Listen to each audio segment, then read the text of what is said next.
The Nipah virus is an imminent threat spreading over parts of India and becoming a cause of rising concerns worldwide. However, the story is not the same anymore, all thanks to the potential functions of zinc, quercitin, and hydroxychloroquine in augmenting our defenses against this fearsome enemy. In 1999, the virus was first discovered, known to cause disease in pigs and humans. Being a source of benign endemics in Singapore, Malaysia, Bangladesh, and even India, is this virus going to be another benign entity? Or is it time for another deadly breakdown? What adds to the worry is that there is yet to be a proven treatment or effective prevention strategy that's yet to be known to humanity. The situation in India has escalated as the virus's lethality was confirmed with the tragic loss of 2 lives. In response, a high-level meeting presided over by the Health Minister of Kerala was convened.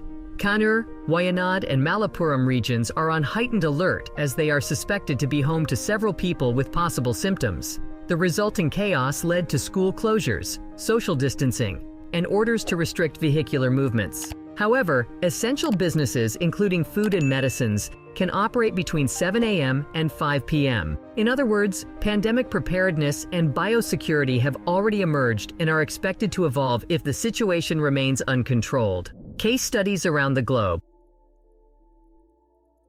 World Health Organization data shows over 600 human Nipah virus infections were documented from 1998 to 2015. As of date, there's a total list of 1,233, though to be the contacts in India. These are being tested. However, until now, the number of confirmed cases has been 6 in total. The high mortality is what is causing immense tension and attention. Past statistics affirm that out of 265 people who got sick with the virus, 105 died, which is enormous. Nipah virus, NIV, is a highly transmissible and lethal virus. As mentioned before, it is a zoonotic virus capable of inducing severe respiratory and neurological illnesses in humans. It is classified within the Paramyxoviridae family, genus Nipah virus, and gained initial recognition in 1999 in Malaysia, triggering an epidemic among individuals involved in pig farming. Being first identified within the CSF, this unique virus was named Nipah after the name of its birth village. Current studies suggest 2 existing strains exclusive to the locality. 1. The Malaysian strain, less severe, relatively fewer symptoms, and easy recovery. 2.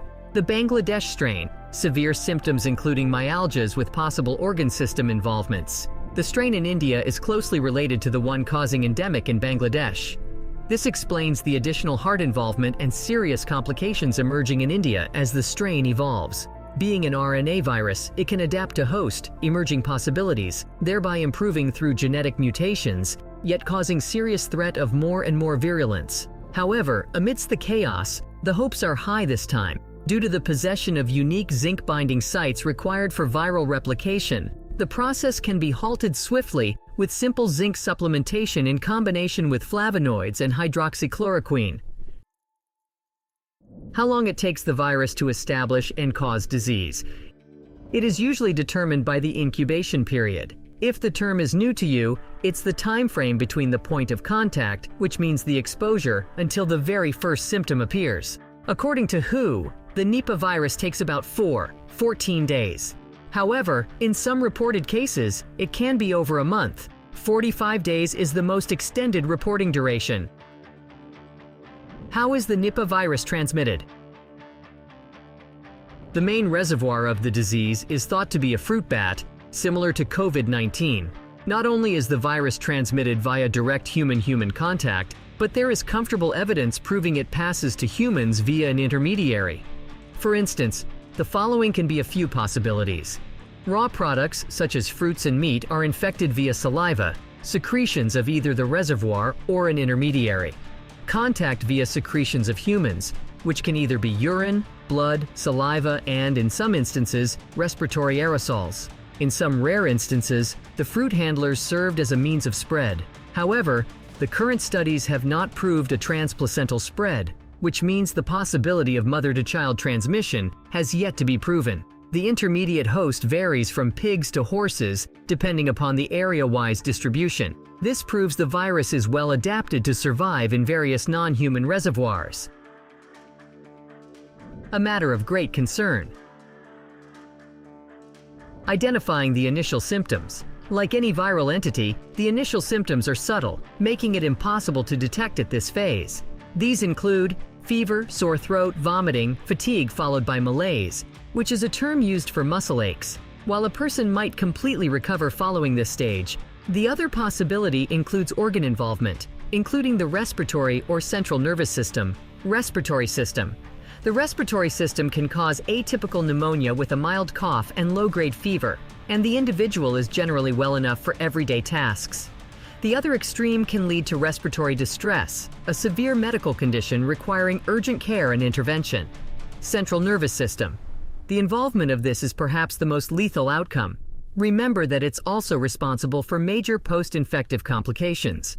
The initial prodrome can include dizziness and altered consciousness levels. However, as soon as the brain substance is involved, it can lead to seizures and coma. The development of these symptoms is known to occur in as little as 24 to 48 hours, causing a surge in worry. Diagnosing Nipah virus.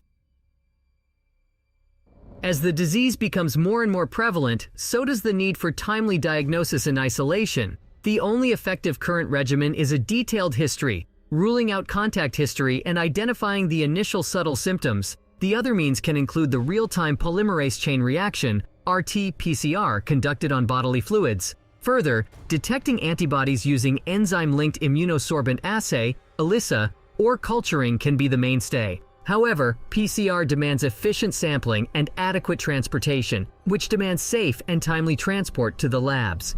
Current management strategies for Nipah virus. The guidelines for managing NIV infection primarily involve general supportive care and assurance of adequate fluid and oxygen therapy according to need, antipyretics and sponging for management of fever, fluids and inotropic support in case of shock.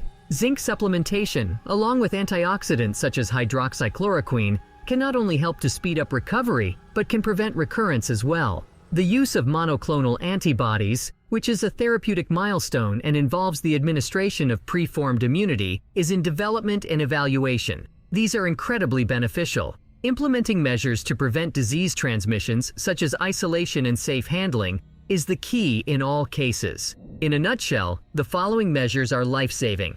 Controlling the contact. Limiting the direct contact is the mainstay of prevention. This includes the human-human interaction and the contact with the reservoirs and intermediates. In other words, careful animal and fruit handling is pivotal. Sufficient nourishment. Not only does the fight against disease require a balanced diet, but also the addition of food items that contain additional amounts of flavonoids such as quercitin and zinc supplements. Ensure quality hygiene. From washing hands frequently to thoroughly cooking and avoiding raw food. For instance, using raw date palm sap is a significant source. Effective surveillance.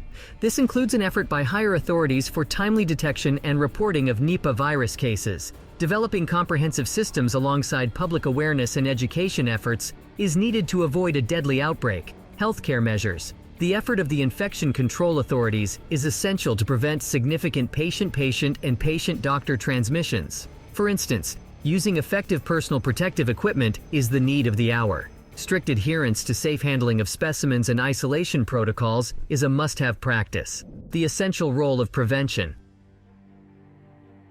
The wonderful news is here. Be one in this age of survival of the fittest to withstand whatever the environment throws at you. In light of that, here are some options for you. Zinc supplements. The replication of the Nipah virus depends on specific zinc-binding sites. Zinc can therefore prevent the spread of illness if it adheres to these areas. In this sense, Pfizer zinc stress tabs are a particular favorite. Studies suggest the use of hydroxychloroquine in appropriate physician-recommended doses. It aids zinc entry into the cells and help it bind the sites to halt the virus from replication. Quercitin, found in apples, onions, berries, and tea, is an effective and safe remedy. Not only it serves as immunity booster, but has antioxidant properties too. Surprisingly, it also aids zinc to enter the cells and act efficiently. Probiotics and vitamin D supplements are essential for maintaining a healthy body and gut. Adding garlic, ginger, and peppers to food is one of the oldest cooking tricks proven effective during COVID-19. In addition, it's important to drink enough water and get enough sleep. The disease causes 20% of patients to experience lasting neurological deficits of encephalitis, and can cause a range of possibilities ranging from recurrence to delayed onset symptoms. With the fatality rate ranging from 40–75% compared to less than 10% of COVID-19, this Nipah virus is a matter of utmost immediate concern for the public and health authorities.